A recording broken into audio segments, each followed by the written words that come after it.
Make new friends with Lonely Undead.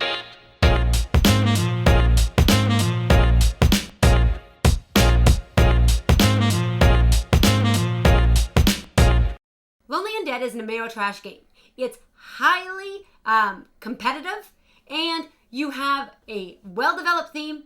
There's an element of luck, and every player has its own individual abilities. The theme of this game is zombies. In the Lonely Undead, you're playing two phases. First phase is the zombie phase. In this phase, you have a few options. You can move your zombie around the board. You can draw aid cards, equip an aid card. You can do a sound check on a living. If you've done the sound check on a living, you can attack them and then bite them. If your bite is successful, you get to keep that living. Then we have the town phase. In this phase, the dogs in the game activate. So they are coming for the zombies. Next, you have a reaction card. These cards are very unique, and they do things like activate a car, which could theoretically hit a living or a zombie. They can also kill the dogs. You can also have reactions that make you lose cards, take cards from other players, and really basically all negative things for the zombies. I don't think we had one positive element from a reaction card. But that was the town attacking the zombies. So it makes sense in the theme. Well, this is a prototype copy, but if what you're going to get in the final package is anywhere close to this, you're getting a ton of value because there's a dual-sided board, there's this static board, and then there's another board where you can also play mutated mode and put down your own pieces and kind of create your own board. There's 6 characters, which is great because it's a 1 to 4 player game, so each character plays differently. There's a ton of different skill cards and power cards that you can equip. There's a ton of different reaction cards. There's a ton of chits. You're going to get a lot of stuff in the box.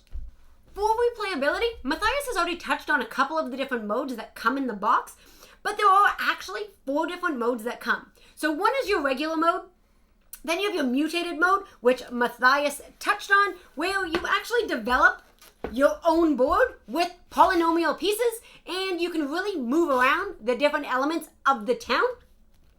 Then you have the team mode and the solo modes, which all come with differences from easy, medium, and difficult levels. So there's room to grow within this game, regardless of if you're trying a different mode or if you're just trying a different difficulty level. Yeah, I almost feel like there's like 3 or 4 games within this one box, which is really cool because they could be released as different expansions, but they're all here. So if you want to play team, if you want to play competitive, if you want to do your own thing with the mutated mode, if you want different difficulty, if you find the game has gotten too easy for you, you can do that, which I don't see how you'd find it getting too easy because it's a tough game, which is also a good thing because it keeps you coming back.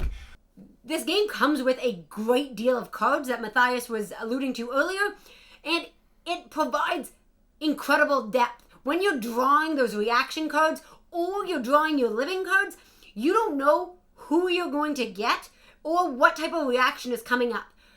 Therefore, every game is going to be drastically different, as well as every round in that game based on the cards that you draw. I find the game scales well as well. Like if you're putting down your different equipment cards, or you're getting more powers while you're doing it. So you're just slowly working yourself up.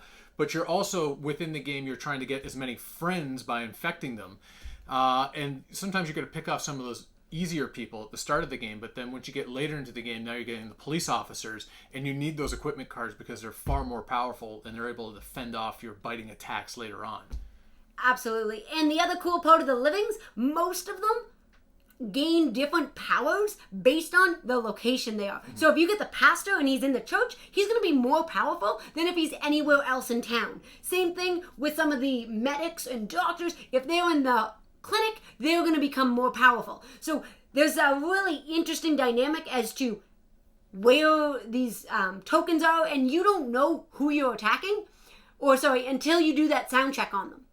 So you could think that, hey, I'm pretty powerful, I'll be able to do it, and then you get somebody who gets a bonus in the area that you're attacking them.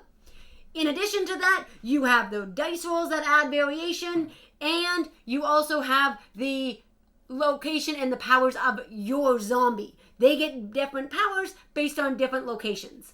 Yeah, I think it's fair to say, like, if this is your style of game, there are hundreds of plays in this box, just with all the different modes, all the different characters, all the different things that can happen, and the difficulty levels as well. You're definitely going to play this game over and over and over again. If you like Ameritrash games, then this game is for you.